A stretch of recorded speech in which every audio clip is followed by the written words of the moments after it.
अस्सलाम वालेकुम। आज मैं आपके लिए लाई हूँ बहुत ही मज़ेदार और बहुत आसान डिज़र्ट की रेसिपी। आप इसको आसानी से बना सकते हैं और ये सबकी फेवरेट होती है। तो आप इसको रमज़ान में बनाएं, ईद में बनाएं, बहुत मज़ेदार है और बनाने में भी आसान है। इंशाल्लाह आपको पसंद आएगी। तो रेसिपी आपने पूरी देखनी है तो चलिए शुरू करते हैं। बिस्मिल्लाहिर्रहमानिर्रहीम। यहाँ पे 2 कप दूध के भर के लेंगे और 1 कप हाफ़ डालेंगे इसमें।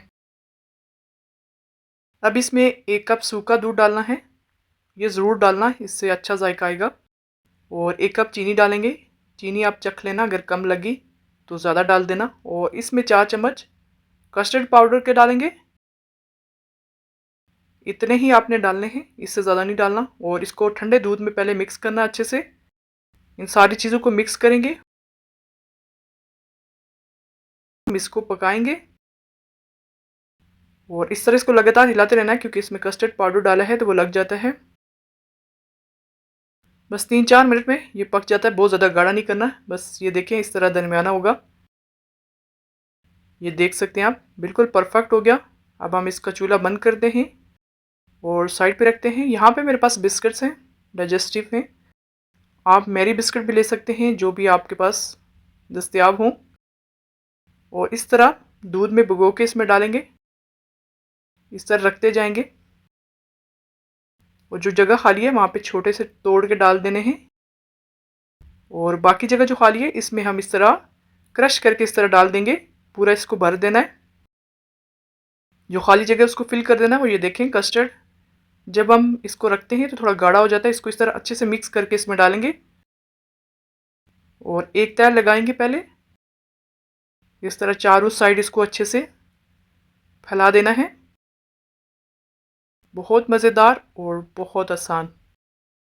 अब इस पर हम फिर से बिस्किट्स डालेंगे और इस दफ़ा हम भिगो के नहीं रखेंगे, इसी तरह रखेंगे, क्योंकि कस्टर्ड का जो मॉइस्चराइज़र होगा उससे ये नरम हो जाएंगे।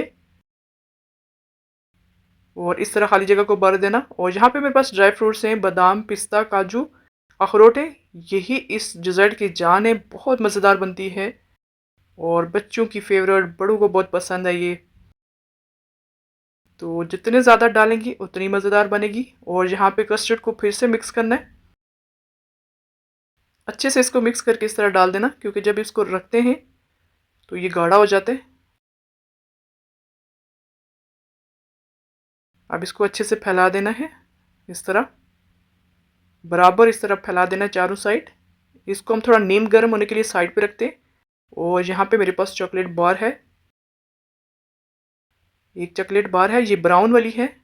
अगर आपको डार्क पसंद है तो आप वो भी डाल सकते हैं। और इस तरह हम इसको छोटा छोटा क्रश करेंगे। ये देखिए, इसको बहुत बारीक काटना है, बड़ा नहीं काटना इसको। और जब ये नीम गर्म हो जाएगा तो इसके ऊपर डालना। ज़्यादा गर्म हो तो इसके ऊपर नहीं डालना, वरना सारी पिघल जाएगी और बिल्कुल अच्छी नहीं लगेगी। ये देखें, इस तरह इसको भर देना है चारों साइड अच्छे से। अब इसको 5-6 घंटे के लिए फ्रिज में रख देंगे ठंडा होने के लिए। 5-6 घंटे के बाद मैं आपको दिखाती हूँ। ये देखें, अब मैं आपको काट के दिखाती हूँ। ये देखें, माशाल्लाह। और अगर आप इसको पूरी रात रखेंगे तो ये और ज़्यादा अच्छे से सेट हो जाती है। डिज़र्ट को आप ओवरनाइट ही रखें तो ही अच्छे से बनती है।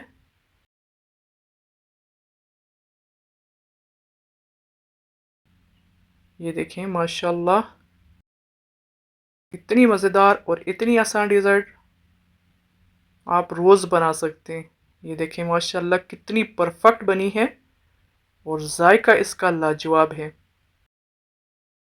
ये देखें, एकदम से परफेक्ट है ये।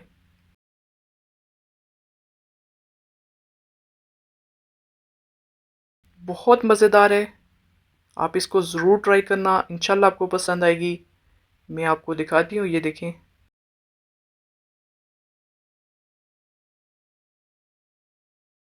इसके अंदर बिस्किट्स, नट्स और ऊपर चॉकलेट का क्रंच। जो हमने इस तरह चॉकलेट डाली है, वो जब हम फ्रिज में रखते हैं तो वो थोड़ी सख्त हो जाती है, और इस तरह जब आप खाएंगे तो इतनी मज़ेदार लगती है। आप ज़रूर ट्राई करना इस तरह, आपको पसंद आएगी इंशाल्लाह। रेसिपी पसंद आए तो सब्सक्राइब ज़रूर करना।